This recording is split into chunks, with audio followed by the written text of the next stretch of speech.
June 6, 1944. Just before dawn. The English Channel is restless. Cold water slams against steel hulls as hundreds of landing craft push forward in the dark. Engines rumble low, steady, mechanical, trying not to be heard, though secrecy is already gone. Above, clouds hang heavy, breaking only enough to reveal shapes in the sky. Paratroopers disappear into blackness. Some will land miles from where they are meant to be. Some will not land at all. Inside the boats, American soldiers sit shoulder to shoulder, helmets pulled low, weapons held tight. Seasickness mixes with fear. Many are barely out of their teens. None have seen this beach before, but they have memorized it from photographs, bluffs, wire, concrete, and gun ports carved into the cliffs of occupied France. Ahead lies Normandy. Behind those beaches stands Hitler's Atlantic Wall, fortified, layered, and meant to be unbreakable. German commanders believe this coast will bleed any invader dry before noon. In less than 24 hours, that belief will be shattered. What happens next will decide whether America remains outside Fortress Europe or forces its way inside, forever changing the war. And to understand how this moment became possible, we must step back to the world that led here. By the beginning of 1944, the war in Europe had reached a brutal equilibrium. Nazi Germany still occupied most of Western Europe. France had been under German control for nearly 4 years. Belgium, the Netherlands, and Norway remained locked inside Hitler's empire. From the Arctic Circle to the Bay of Biscay, the Third Reich appeared solid, entrenched, and confident. But the war had already begun to turn. In the east, the German army was bleeding. Stalingrad had been lost in February 1943. Kursk followed in July. The Red Army was advancing westward with a force Germany could no longer replace. Every month, Soviet pressure increased. Every month, Hitler demanded his generals hold ground they no longer had the strength to defend. Joseph Stalin was impatient. He had been since 1942. The Soviet Union was carrying the heaviest burden of the war in Europe, and Stalin wanted relief. He demanded a second front in the West, one that would force Germany to divide its armies or risk collapse. For the Allies, that demand became unavoidable. Across the Atlantic, the United States had transformed itself into an industrial engine. By 1944, American factories were producing aircraft, ships, tanks, and ammunition at a scale the world had never seen. Millions of men had been trained, armed, and shipped overseas. But material strength alone could not end the war. To defeat Germany, American forces would have to fight on German terms, on the European continent itself. Britain understood this reality better than anyone. After Dunkirk and years of bombing, Churchill knew that victory required a return to France. But he also remembered the cost of frontal assaults in the First World War. A cross-channel invasion would be the most dangerous operation of the war. Failure would not mean retreat. It would mean catastrophe. By late 1943, the Allies committed fully. At the Tehran Conference, Roosevelt, Churchill, and Stalin agreed. A massive invasion of Western Europe would take place in 1944. It would be American-led, British-supported, and executed with overwhelming force. The operation was given a name, Overlord. Its success depended on one central assumption, that Germany could be deceived, delayed, and overwhelmed before it could react. Because if Germany was ready, the beaches of France would become a graveyard. And that reality shaped everything that came next. Germany, too, expected the invasion. By 1944, no serious commander in Berlin doubted that the Allies would attempt to cross the English Channel. The question was not if, but where. Hitler called it Festung Europa, Fortress Europe. Along the western coastline, concrete bunkers multiplied. Artillery positions were dug into cliffs. Machine gun nests were camouflaged into dunes and villages. Steel obstacles were planted in tidal flats to tear open landing craft before they could reach shore. Mines were laid by the millions. From Norway to the Spanish border, the Atlantic Wall stretched for thousands of miles, uneven in quality but formidable in purpose. At its strongest point lay the Pas-de-Calais. It was the shortest route across the Channel, closest to England and the most obvious target. German planners believed any rational enemy would land there. As a result, Calais was thick with heavy guns, armored reserves, and experienced divisions. Normandy, by contrast, appeared secondary. Its beaches were wide but exposed. Its ports were small. The terrain beyond was hedgerows and narrow lanes, defensible but difficult for rapid exploitation. For the Germans, it seemed an unlikely choice for a decisive invasion. The Allies intended to keep it that way. Operation Fortitude, the greatest deception campaign of the war, was designed to convince Germany that Calais was the true target. Fake radio traffic flooded the airwaves. Inflatable tanks and dummy landing craft were assembled in southeastern England. A fictional army group, commanded on paper by General George S. Patton, was placed opposite Calais, feeding German intelligence exactly what it expected to see. It worked. German intelligence became convinced the Normandy landings, if they occurred at all, would be a diversion. Even so, Germany's defenses were not weak. Field Marshal Erwin Rommel was tasked with strengthening the coast. Having seen Allied air power in North Africa, Rommel believed the invasion had to be stopped at the water's edge. He pushed to place mines, obstacles, and artillery as close to the beaches as possible. Others disagreed, arguing that armored reserves should be held back for a counterattack. The debate remained unresolved. Above them all stood Hitler. He insisted on personal control over the deployment of panzer divisions. No major movement could occur without his approval, a system that would prove disastrously slow under pressure. As May turned into June, weather closed in over the Channel. High winds and heavy seas delayed the invasion. Then briefly, a narrow window appeared. On June 5, 1944, Dwight D. Eisenhower made his decision. The order went out. The invasion would proceed.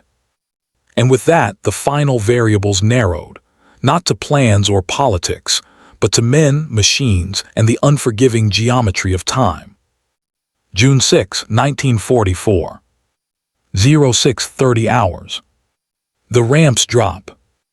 At Omaha Beach, the sea is already red. American landing craft slam into sandbars far from shore, forcing soldiers to wade hundreds of yards under fire. German machine guns, positioned high in concrete emplacements, sweep the waterline with precision. Mortar rounds crash among tightly packed men. Radios fail. Officers fall. Units fracture within minutes of landing.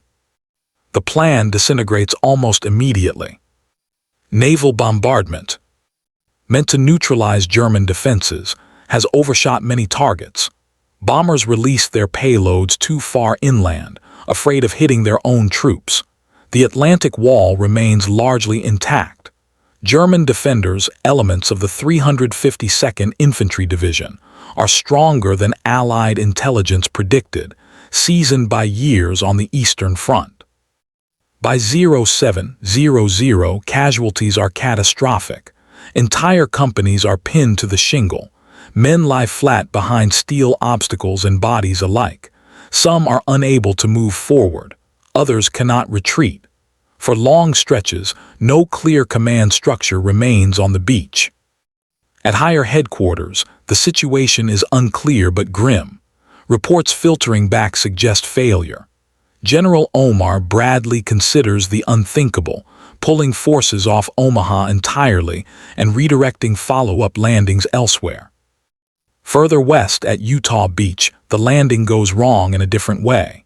Strong currents push American troops nearly a mile off course, but there, fortune intervenes. The defenses are lighter. Brigadier General Theodore Roosevelt, Jr., landing with the first wave, surveys the situation and makes a simple decision. We'll start the war from right here. Utah is secured with relatively light casualties, but Omaha remains unresolved, and Omaha is the key. If it collapses, the entire American front fractures. By mid-morning, the invasion teeters. The first 24 hours are slipping away. And yet, amid the chaos, small decisions begin to change the direction of the day. By late morning, the invasion survives not by design, but by persistence. At Omaha, survival depends on scattered groups of men acting without orders. Junior officers, sergeants, and privates begin to move instinctively. They crawl toward the base of the bluffs. They use shell craters for cover. Naval destroyers edge dangerously close to shore, firing point-blank into German positions carved into the cliffs. These actions are not coordinated, they are desperate, and they work. One by one, small assault teams find gaps in the wire. Engineers clear paths through minefields under fire. Rangers scale cliffs at Point du Hoc, discovering the heavy guns they were meant to destroy have already been moved, but pressing inland anyway, cutting communication lines and holding their position against counterattack. By early afternoon, American troops break through the high ground above Omaha. The German defensive line fractures. What was meant to be a continuous killing zone becomes a series of isolated strongpoints, bypassed and silenced in turn. Crucially, the German response never fully arrives. Hitler sleeps through the early hours of the invasion. Panzer divisions remain locked in place, awaiting authorization that does not come until it is too late. Conflicting reports convince German command that Normandy may still be a feint, that the real invasion is yet to come at Calais. By nightfall, the moment has passed. American forces link inland. Supplies begin to move off the beaches. Though far short of their original objectives, the beachheads hold. Against expectation, against preparation, against probability, the Atlantic Wall has been breached. For the first time since 1940, a large American army stands on occupied European soil. The fortress has been entered. And what follows over the next hours and days will determine whether that foothold becomes liberation or annihilation. When morning comes on June 7, the scale of what has happened becomes clear. The beaches are littered with wreckage. Burned-out landing craft lie half-submerged along the tide line. Equipment is scattered where men fell carrying it. Bodies are still being moved inland, wrapped in ponchos, or left temporarily where they lie. The sea continues its rhythm, indifferent to the violence it carried ashore the day before. American casualties are heavy. On Omaha Beach alone, estimates range from 2,000 to over 3,000 killed, wounded, or missing. Across all American sectors, the number climbs higher. Yet the invasion has not failed. That fact alone reshapes the war. Beachheads once measured in yards expand into miles. Engineers clear exits from the sand. Tanks that survive the crossing roll inland. Artillery is hauled into position. The logistical machine the Allies spent years preparing begins to function under fire. For the German command, the picture is confused and slow to sharpen. Reports contradict one another. Some suggest a limited landing. Others warn of something far larger. The belief that Normandy is a diversion persists well into June 7. Critical armored reserves remain tied down near Calais, waiting for an invasion that never comes. Hitler's response is delayed and indecisive. When authorization finally arrives for panzer movement, Allied air power dominates the roads. Bridges are bombed. Columns are scattered. What was meant to be a crushing counterattack dissolves into fragmented engagements. For American commanders, the mood is restrained, almost grim. There is no celebration. The objectives set for the first day were not met. Cherbourg remains distant. German resistance inland is stiffening. The bocage, Normandy's dense hedgerow country, will slow every advance. But the most dangerous moment has passed. The lodgment holds. The first 24 hours have achieved what years of planning demanded: a permanent American presence on the European continent.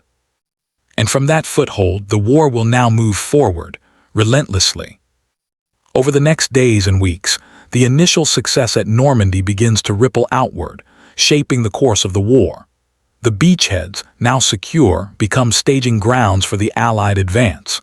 Supplies, reinforcements, tanks, and artillery pour ashore. The fragile foothold grows into a network of positions that German forces struggle to contain. Casualties continue to mount. The bocage terrain, hedgerows, narrow lanes, and sunken roads turns every movement into a fight. Small unit combat dominates.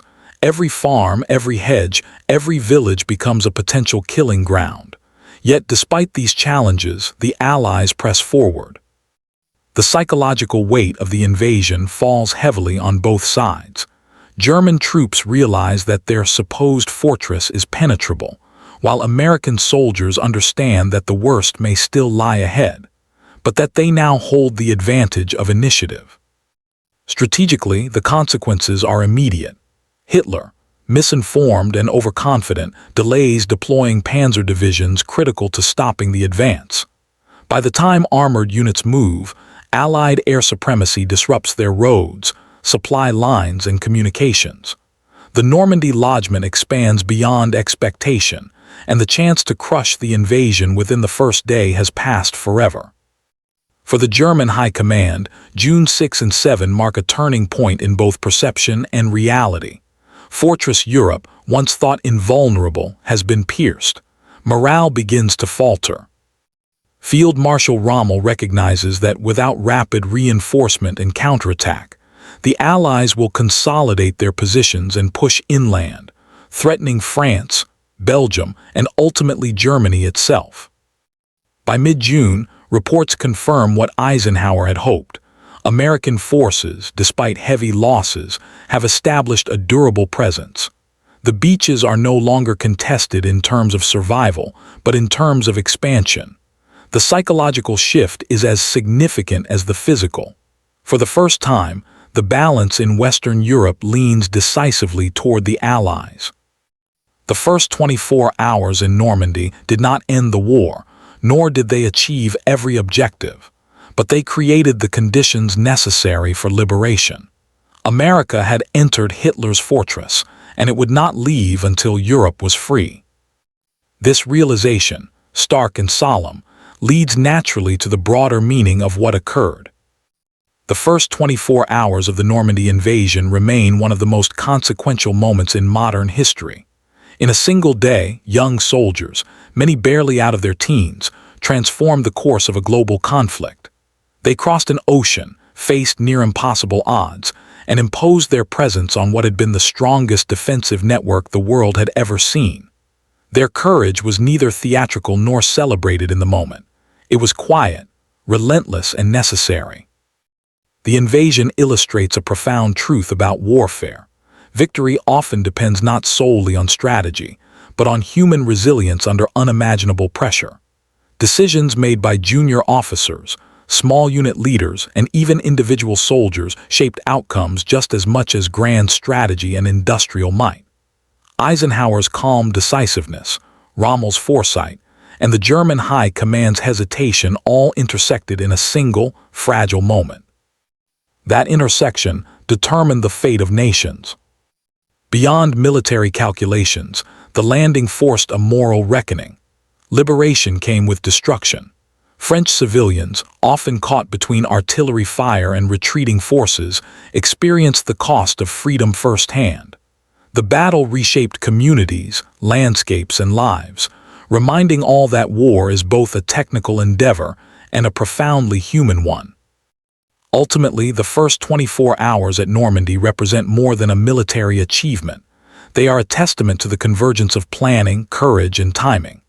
They show that even in the darkest hours, human determination can breach the strongest fortresses, alter history, and open the path toward liberation.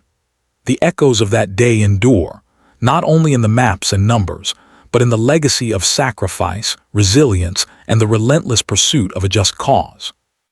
The sea calms again, but the memory of the first day remains etched in history, quiet, unwavering, and resolute.